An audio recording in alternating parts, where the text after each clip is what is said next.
How many want to be in control and making instead of being made? All of us struggle with that. We want to be that active agent in there, and the potter does, the clay doesn't quite feel like the active agent. Now, Marty will tell you that the clay has a mind of its own too, and is part of the process. But part of what this scripture is about is how we need to listen to that which is not us. And we need to hear that which molds us and makes us something different than what we might do just by ourselves. Last week we talked about magic and dreams, and remember there was Melies at the end said, "Come dream with me." And we need to dream. We need to be part of that dream flowing into this world.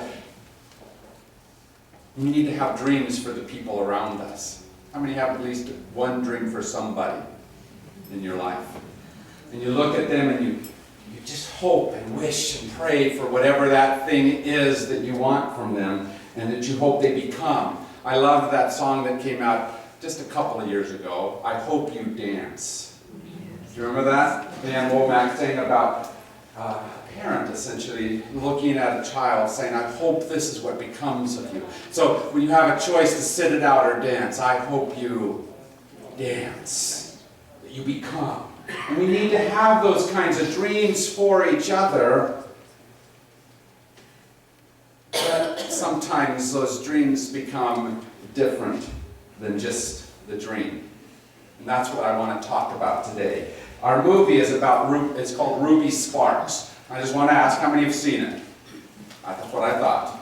That's why I chose it, because I knew most of you hadn't.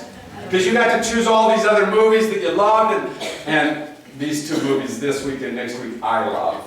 And I want you to know them, and I want you to go borrow them. And so to help you remember that, over in my office, all the movies we've been watching during this whole time are sitting on right inside my door. You go over and steal any of them you need to. Watch them, bring them back. Ruby Sparks will be there. Watch this movie, because it tells an important story about us all. And it's a story about Calvin. Calvin is a writer, had a great first novel when he was like 19, 20 years old. And you know what happens sometimes when you start off great, then you get writer's block. That thing which stops you from seeing beyond it. And we get that in life a lot.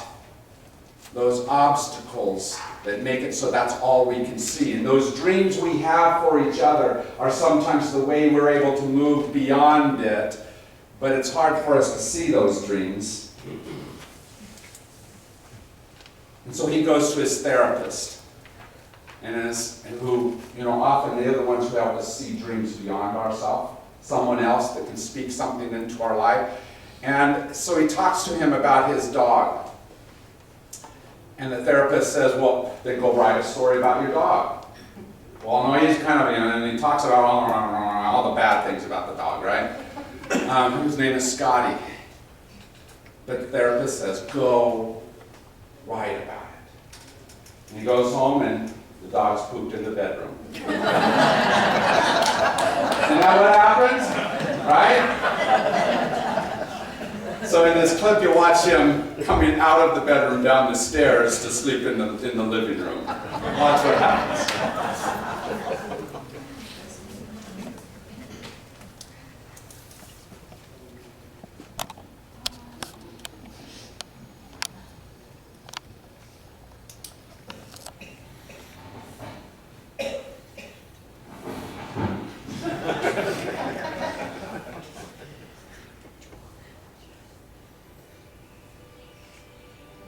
She's so cute. What?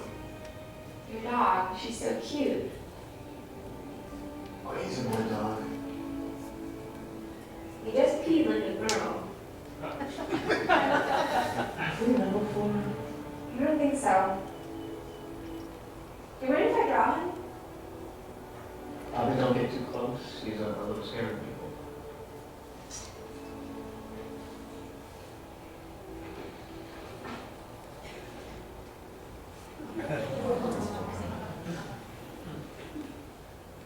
You're an artist?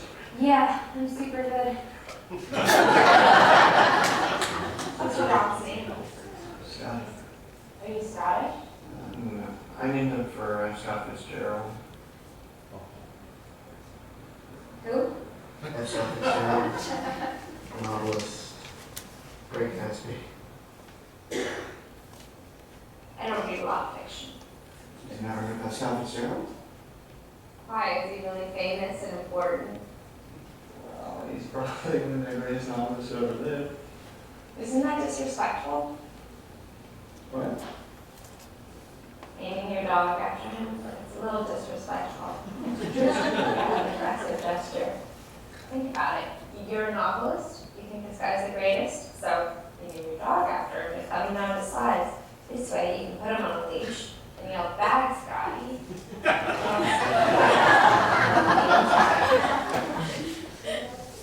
Kill your elephant. I'm all for it.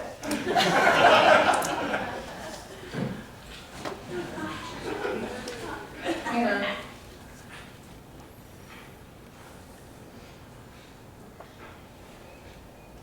This is beautiful.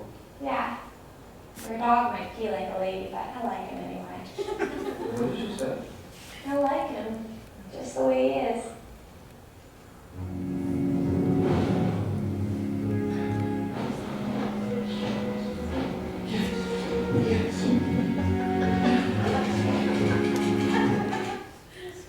So Calvin Strange reignited his writing life, and off he goes to write about the girl of his dreams, all about Ruby Sparks. And to get it all down on paper, he writes for days and nights, and he's just writing it all down to make sure that he can capture what it was that was this dream inside of him and make it become real so others can see it.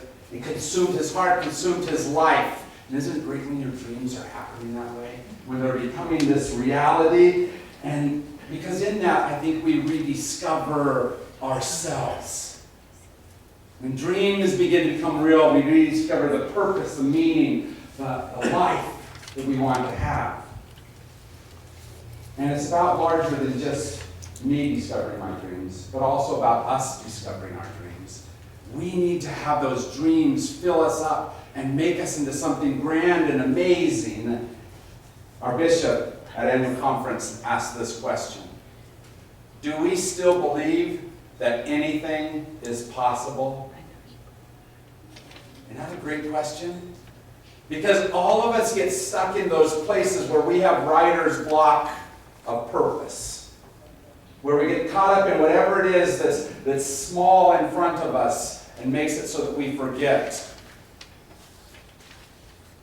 And those dreams are what draw us beyond that and into something amazing, where our dreams come true. This next clip is where Ruby Sparks becomes true.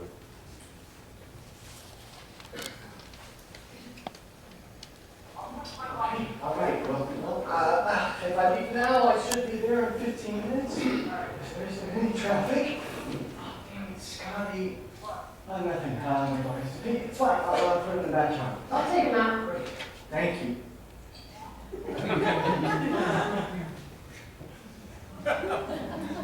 I missed you in bed last night. You guys seen the writing done? Hey, you want to fight? What's happening? It's really happening this time. What's wrong? I mean, you've had that happen in your life, where suddenly something happens and you go, this can't be. They're going to hospitalize me. It can't happen this way. My dreams are going to carry me into some space that I don't understand, they don't understand. It's crazy, isn't it? Dreams carry us there. And it's not always easy where they carry us and what becomes of those dreams. But isn't that what often happens in those starts of life? When the dream becomes something more, something different. When the idea of becoming a father becomes the baby in your arms? Not quite the same. Because this baby poops. And not on my schedule. And life does that to us, doesn't it? Places something in our arms that suddenly acts differently than what we wanted, because that dream and the reality it creates becomes something more than what we thought. It takes on a life of its own, which doesn't stop me from trying to control it, trying to make it be only what I want. This is real, but won't you act the way I think you ought to act? Wouldn't it be nice if kids would do that? But other than our youth group, kids don't act perfectly all the time.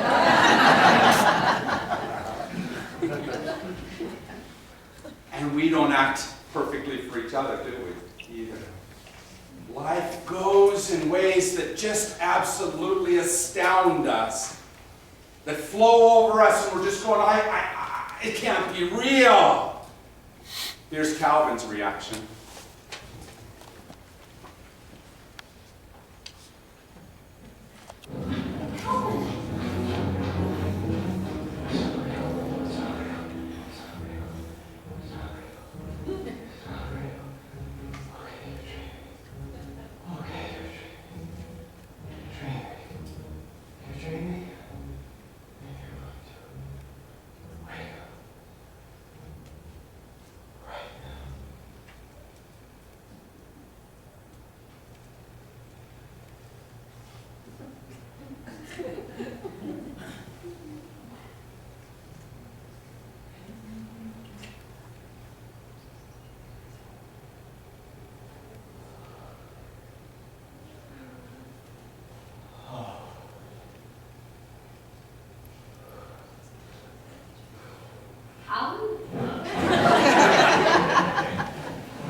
And yet there they are, just like Ruby at the bottom of the stairs. And Calvin, I think the hard thing for Calvin is that Ruby shakes up his neat, ordered world. And one where he understands and controls everything. And Ruby, that reality of Ruby, sits outside of that. But so do you, for me, and me for you, don't we? We sit outside of that stuff that we think we want to control in such and such a way, and we don't quite control well, do we? That leash that we try to put on each other doesn't stop all the behavior. Because after we imagine something, after we dream it, dreams take flight and become. Whatever it is that we started at becomes more than what we could have imagined. Grows into something wondrous and amazing and completely out of our hands. One of my favorite young ladies, as I was teaching, was Jackie. I had Jackie for 3 years, and she was a marvelous student. She was wonderful, and I liked her mom as well. Her mom was Tanya. Tanya was about you guys' age. She was 60 when Jackie was in my room.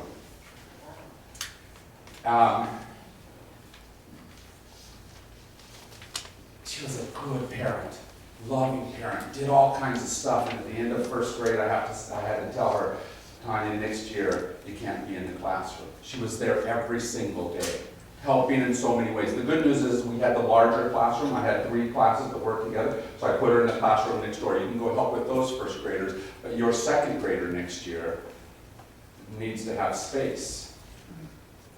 You can't be the kindergarten parent or even the first grade parent anymore. She needs a second grade parent. She needs to become Jackie, not just Tanya's daughter. But isn't that true of all of us? We need to figure out how to let that new reality grow beyond us, and our fingers cling and try to hold on to. And one of the great gifts we give is when we let that person go. And Calvin at first tried to let that happen.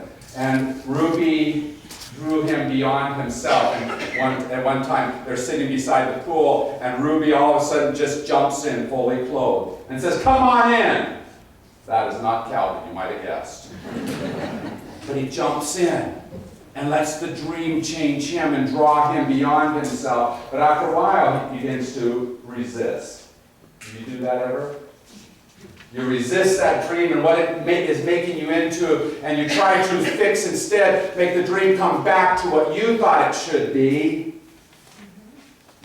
And the problem is that Calvin knew how to control her. He went back to his typewriter and he wrote a new line. Haven't you wanted to do that to somebody in your life? Just type out, "He will do his homework." Right? How many have at least one thing you would type into that typewriter about somebody in your life? So easy to write that and try to control that. And so he does. And he makes her dependent on him. Ruby was miserable without Calvin, he wrote. And then he got distracted by a phone call and left her on a corner in the middle of a busy city. And she breaks down. She's miserable without him. Here's the aftermath.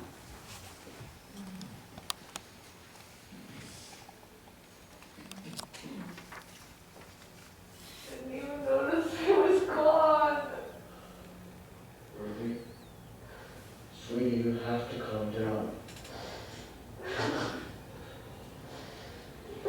I'm getting some water, okay? No. I'll be right back.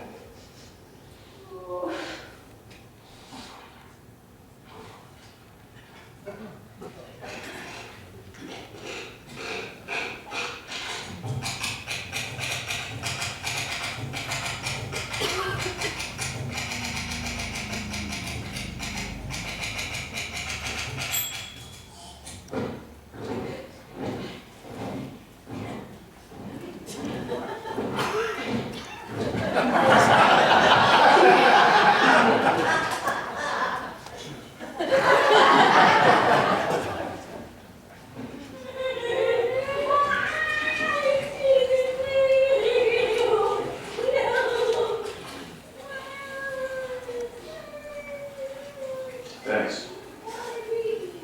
Can I ask you something? Shoot. What if I told you I was writing again? Hey, that's fantastic. What's it about? Writing again?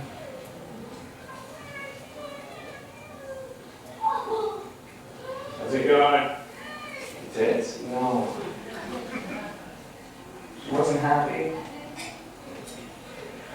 So I made her happy, and now she's like this all the time. What are you asking me? If it's normal? I don't know. It's obviously working. Think of it like Prozac. How do I know it's real? It's not, okay? She's not. She was. How many years making her happy without making her happy? So right, Ruby went back to normal. No big deal. I think she was gonna leave me before.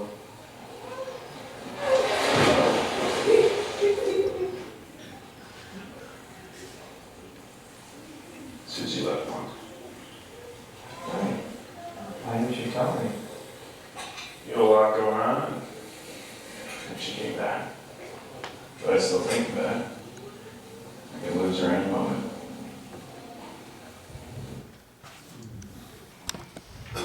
How do I write? How do I make her happy without making her happy?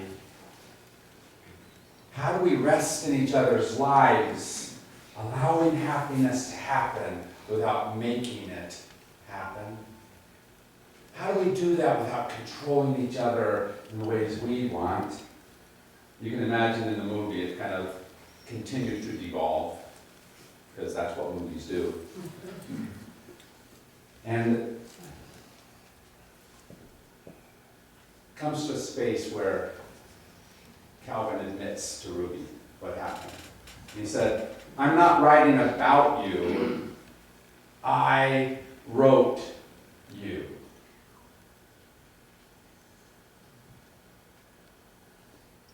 And don't we love to own each other that way? Isn't it so easy in our controlling natures to say, I'm going to, just so you're not looking at my wife, because she knows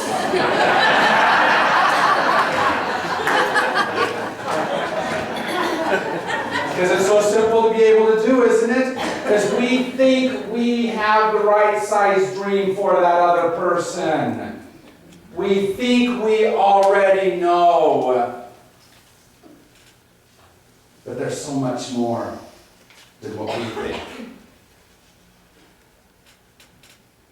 My friend Karen was one of my greatest lay people. She just did all kinds of amazing stuff at the church. And one day she comes up to me during coffee hour and she says, will you tell people to quit using so much coffee creamer?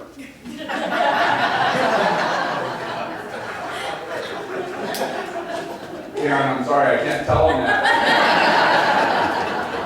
And I get why, because she's got to buy the coffee creamer. If you guys use it all, guess what? But we want to do that again and again in so many ways, large ways and small ways, and we forget the truth about things. We don't write each other. We are written by something larger. Watch this last clip.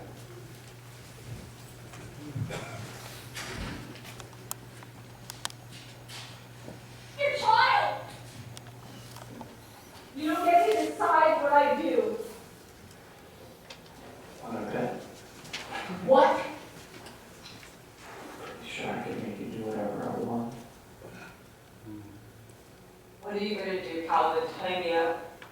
No. I don't have to.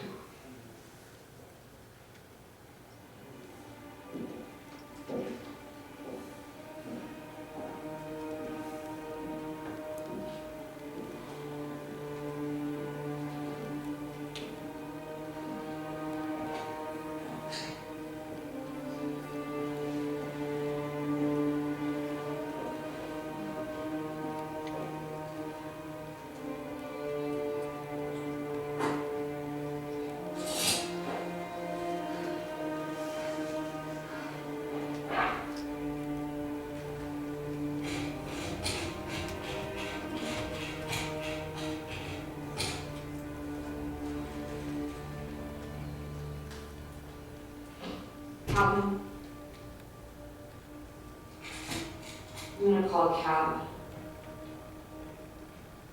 Let's talk tomorrow, okay?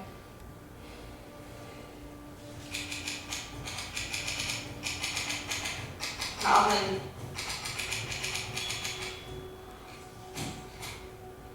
What? Go. And what Calvin wrote in that moment was something along the lines, we never see it, but it said something along the lines of, Ruby can't leave. And as she tries to leave, she slams into an invisible wall, holding her there in that relationship. How often do we make that kind of wall around each other's behaviors? How often do we make someone act a certain way instead of trusting them to do what they can do? You see, who they are, the dream or the reality, is not up to us. It is up to them and something grander that lives inside and around them.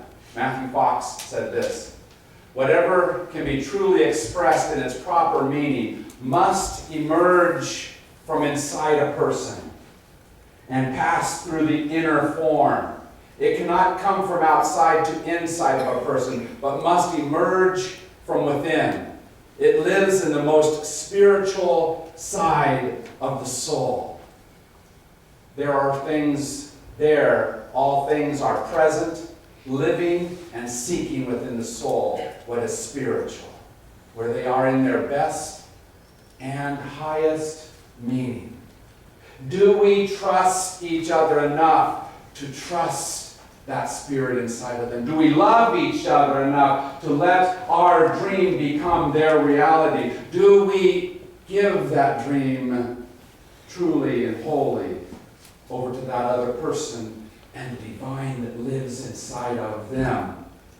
Do we trust that and love them enough to let go and stop controlling? I have 3 suggestions for you about how to do this, because it's something you're going to have to deal with at least once in your life sometime or another. First of all, remember the love you share. Because in that moment that you try to control, you're doing what Calvin does when he says, I wrote you. I own you. That person has become not a person, it's an object. And the relationship has been forgotten.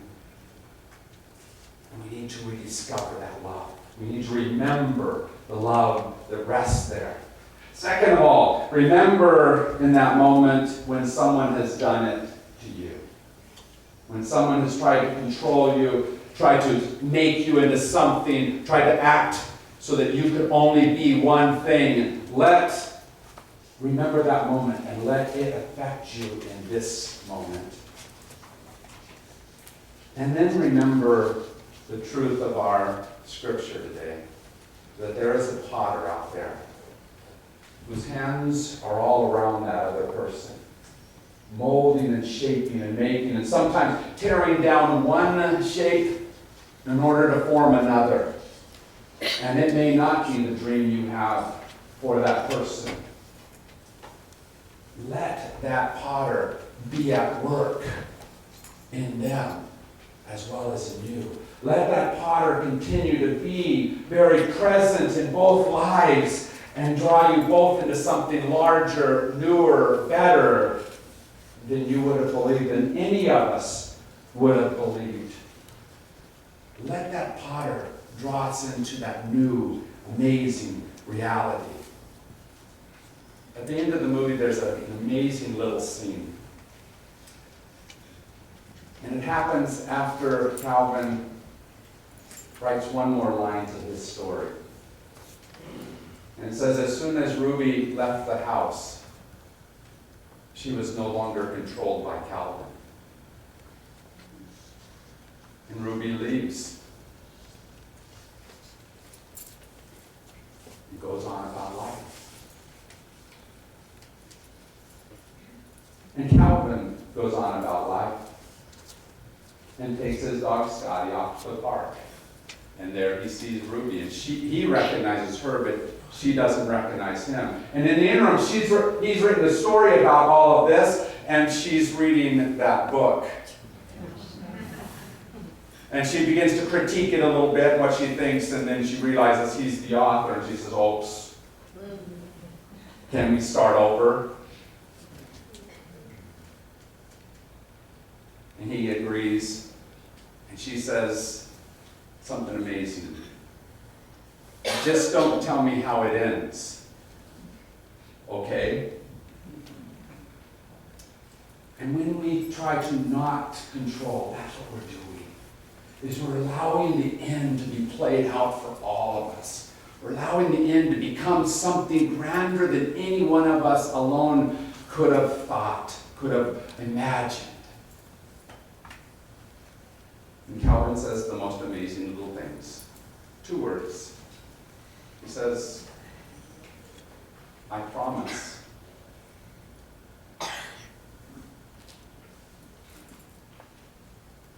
Jesus gave us a gift so many years ago and said, I have dreams for you, but I'm going to let you go.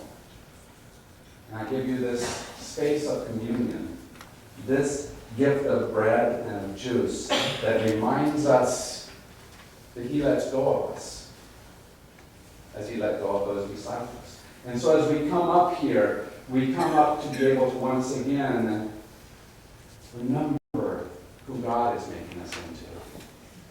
Remembering to let go of all those other things that we want to make you into, or her into, or him into. We're letting go. And we're inviting God to come back in and be present. So a bit of bread, a bit of juice, and a whole lot of promise. Will my servers please come forward?